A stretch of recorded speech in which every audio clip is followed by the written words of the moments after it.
In this video, I will solve a numerical based on centrifugal pump. As this question says, a single stage centrifugal pump with impeller diameter of 30 cm rotates at 2000 rpm and lifts 3 meter cube of water per second to the height of 30 meter with an efficiency of 75%.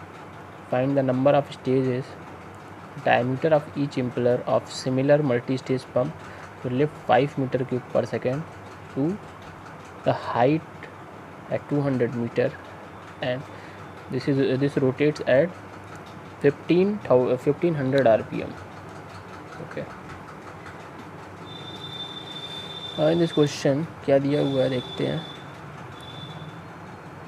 Impeller का diameter दिया है कितना, D1 दिया है 30 centimetre. तो क्या करते metre में कन्वर्ट कर देते, कितना हो जाएगा 0.3 मीटर.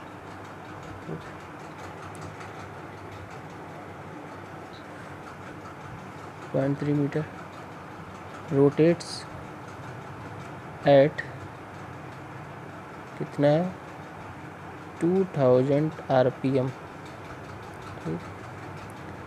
लिफ्ट कितना कर रहा है per second. Volume flow rate discharge Q1 is equal to 3 metre cube per second. 3 metre cube per second to the height of H1 is equal to कितना 30 मीटर. ठीक, ये सारे अलग पैरामीटर्स हैं, इधर कर लेते हैं. विद एन एफिशिएंसी भी दी हुई है क्वेश्चन में. इस केस में कितना 75% मैनोमेट्रिक एफिशिएंसी होगी. ठीक है.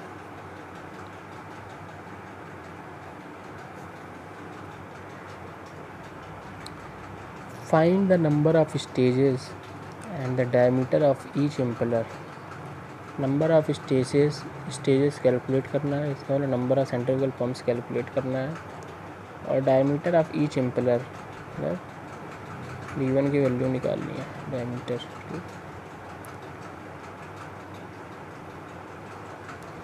Each impeller of a similar multi stage pump to lift 5 metre cube per second. कितना डिस्चार्ज डेवलप कर रहा है 5 metre cube per second. Okay.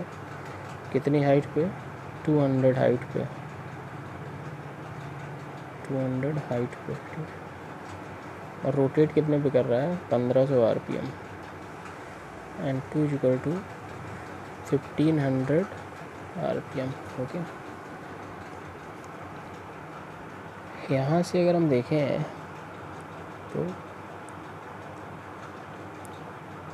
Number of stage अगर निकालना है तो इस केस में अगर हम देखें तो टोटल हेड की वैल्यू 200 मीटर दी हुई है, total head.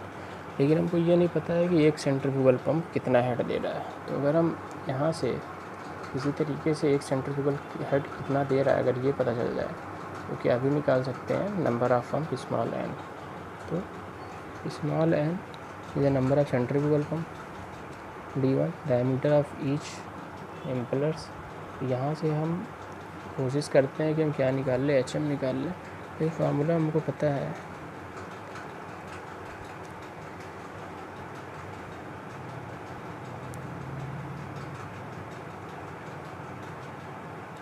NS is equal to n/Q upon HM to power 3/4. ये चीज़ पता है. अब यहाँ क्वेश्चन में क्या भी दिया हुआ है, एफिशिएंसी दी हुई है. ठीक है, एफिशिएंसी दी है, नंबर ऑफ स्टेजेस, ये सारी चीज़ें दी हुई है.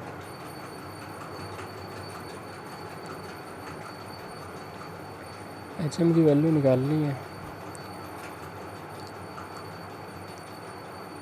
HM की वैल्यू कैसे निकाल सकते हैं, फार्मूला हमको स्पेसिफिक स्पीड की पता है. NS is equal to n/Q upon HM to power 3/4. ठीक. तो specific speed,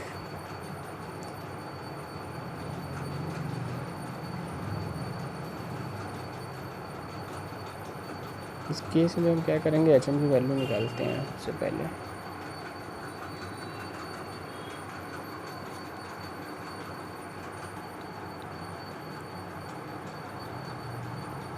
thirty metre head, 75% efficiency है, नंबर ऑफ स्टेजेस हमको कैलकुलेट करना है। तो speed constant N under root Q upon H M to power 3/4। इस केस में H M तो हमको पता है, इस केस में हमको स्पीड पता है, तो हम क्या करते हैं, स्पीड कोएफिशिएंट का फार्मूला लगाते हैं। ठीक, स्पीड कोएफिशिएंट का फार्मूला लगाते हैं, वो क्या होता है, N under root Q upon H M to power 3/4, suffix में 1 रख देते हैं क्योंकि एक हमको वैल्यू पता है 1, एक साइड इस साइड वाली वैल्यू, इसके लिए यहाँ पे हम कैलकुलेशन करेंगे। उसके बाद दूसरे साइड की वैल्यू RHS में लिखेंगे, N under root Q H M to power 3/4। ठीक, क्या करेंगे इसका कैलकुलेशन, इसमें इस साइड में हमको एन पता है, क्यू पता है, सारी चीज़ें पता है। ठीक, इस साइड हमको क्या एच एम नहीं पता, बाकी चीज़ें पता है, तो यहाँ से हम एच एम की वैल्यू निकाल लेंगे। ठीक, और एच एम की वैल्यू अगर हम देखें तो यहाँ से लगभग जो है वो 30 के अप्रॉक्स आएगी। ठीक, तो नंबर ऑफ सेंट्रीफ्यूगल पंप जो है कितना हो जाएगा, 6 आ जाएगा इस केस में। ठीक, और नंबर ऑफ सेंट्रीफ्यूगल पंप हो गया, नंबर ऑफ स्टेजेस 6 आ गया। तो अब हम क्या भी कर सकते हैं, अगर हमको डायमीटर निकालना हो ईच इम्पेलर का, तो कैसे निकालेंगे, डायमीटर अगर हमको निकालना है ईच इम्पेलर का, तो एक्चुअली कैसे निकाल सकते हैं, वो हम एक अनदर फार्मूला,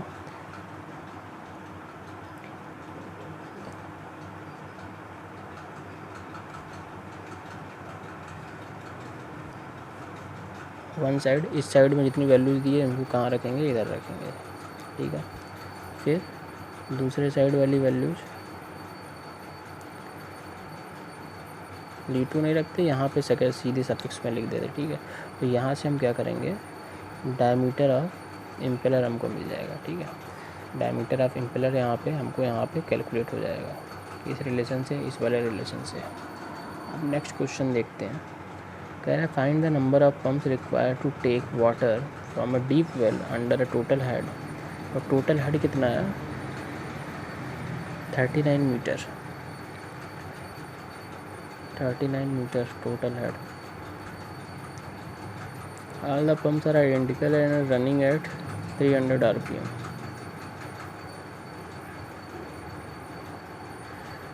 ठीक है, specific speed of each centrifugal pump is कितना है, देखते हैं, 25।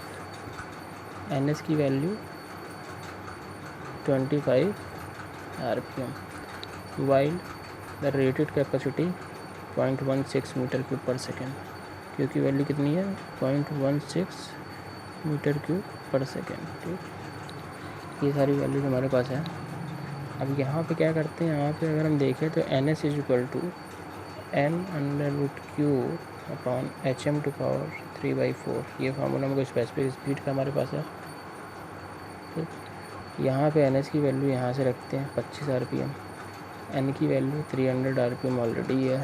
ठीक है, N की वैल्यू 300 RPM है, फिर HM की वैल्यू यहाँ से निकल जाएगी। ठीक, हम यहाँ से HM की वैल्यू निकाल लेंगे, और HM की वैल्यू निकालने के बाद HM की वैल्यू हम निकाल लेंगे, तो चूँकि नंबर ऑफ पम्प्स हमको निकालना है, तो total head equal to small into HM। तो यहाँ से स्मॉल n की वैल्यू क्या हो जाएगी, टोटल हेड कितना है, कुछ क्वेश्चन में दिया हुआ है, मान लीजिए कितना 89 मीटर है, टोटल हेड 89 है, तो जो HM की वैल्यू आएगी लगभग वो 30 के बराबर आएगी। ठीक, तो नंबर ऑफ पम्प्स जो आ जाएगा यहाँ पे 3 हो जाएगा। अब अगर पूछे कि कौन से ऑर्डर में पम्प्स कनेक्ट होंगे, तो एक्चुअली में यहाँ पे हम देख रहे हैं कि यहाँ पे क्या कर रहा है, ये हेड को बढ़ाया जा रहा है। ठीक है, तो हेड को किस केस में बढ़ाते हैं, जब सेंट्रीफ्यूगल पंप्स का कनेक्शन कैसे होता है, सेंट्रीफ्यूगल पंप्स जो है कैसे कनेक्ट होते हैं, वो सीरीज़ में कनेक्ट होते हैं। सीरीज़ में क्या होता है, सीरीज़ में जब सेंट्रीफ्यूगल पंप आपस में कनेक्टेड होते हैं तो हेड की वैल्यू बढ़ती है और डिस्चार्ज की वैल्यू कांस्टेंट रहती है। देखिए यहाँ क्वेश्चन दिया, while the capacity of each pump is 0.16 metre cube per second, discharge is constant. Okay, but head यहाँ पे 89 मीटर है, तो इस फिर हमको हेड जो है एक पंप के लिए कितना मिल रहा है, वो लगभग 30 मीटर मिल रहा है। मतलब 30 मीटर मैनोमेट्रिक हेड हर एक सेंट्रीफ्यूगल पंप देगा। ठीक, इसका मतलब नंबर ऑफ सेंट्रीफ्यूगल पंप जो है वो 3 होगा। और सेंट्रीफ्यूगल पंप आपस में कैसे जुड़े होंगे, वो सेंट्रीफ्यूगल पंप आपस में सीरीज ऑर्डर में जुड़े होंगे। और पैरेलल ऑर्डर में अगर जुड़े होते तो क्या होता, पैरेलल ऑर्डर में जुड़े होते तो क्या होता, डिस्चार्ज बढ़ता। ठीक, ऐसे याद कर लीजिए, जैसे P के बाद Q आता है तो मतलब जब पैरेलल होता है तो Q बढ़ता है। ठीक, और ऑब्वियस ही बात है जब Q बढ़ गया तो जो सीरीज होगा उसमें क्या बढ़ेगा, हेड बढ़ेगा। तो इस तरीके से याद कर सकते हैं। ठीक है, अब अगर हम नेक्स्ट बात करें, नेक्स्ट टर्म की अगर हम बात करें यहाँ पे, जैसे मान लो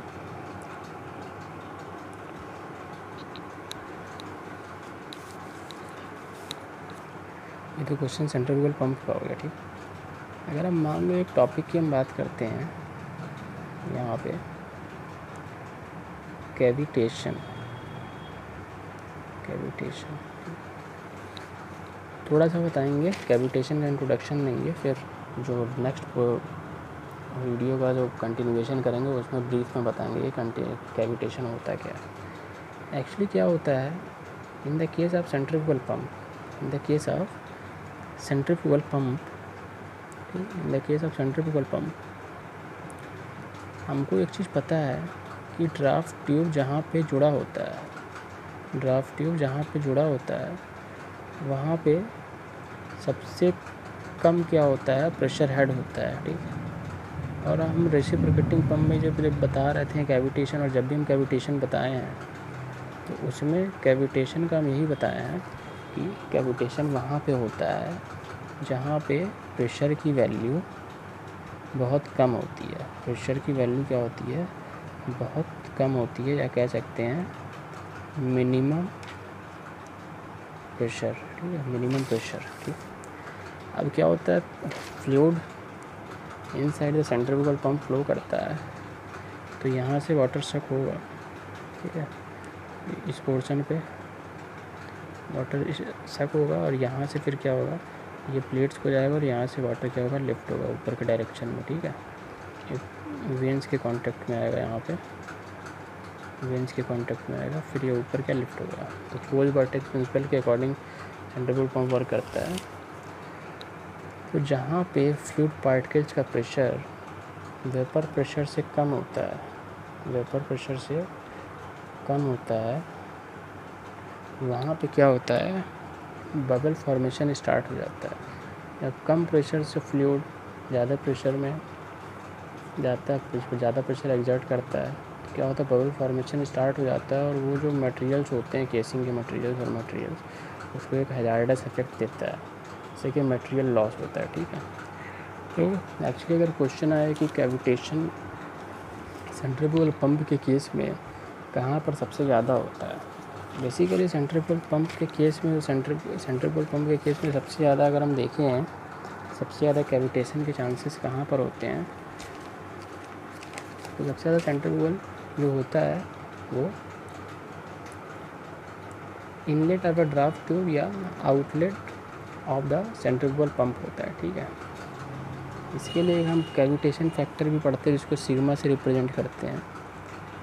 ठीक है, सिग्मा से रिप्रेजेंट करते हैं, इसको थॉमस कैविटेशन फैक्टर कहते हैं। इसका जो फार्मूला होता है भाई HP minus HS minus HP upon H, इस तरीके से थॉमस कैविटेशन फैक्टर पढ़ते हैं। तो बेसिकली क्या होता है, अगर कैविटेशन को अवॉइड करना है तो सक्शन हेड, नीचे जो एब्सोल्यूट प्रेशर हेड होता है उसकी वैल्यू क्या होनी चाहिए, 2.5 मीटर होनी चाहिए।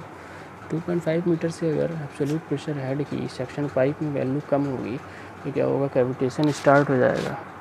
और जब कैविटेशन स्टार्ट हो जाएगा तो सेंट्रीफ्यूगल पंप की क्या होगी, लाइफ कम हो जाएगी। Okay, Thank you.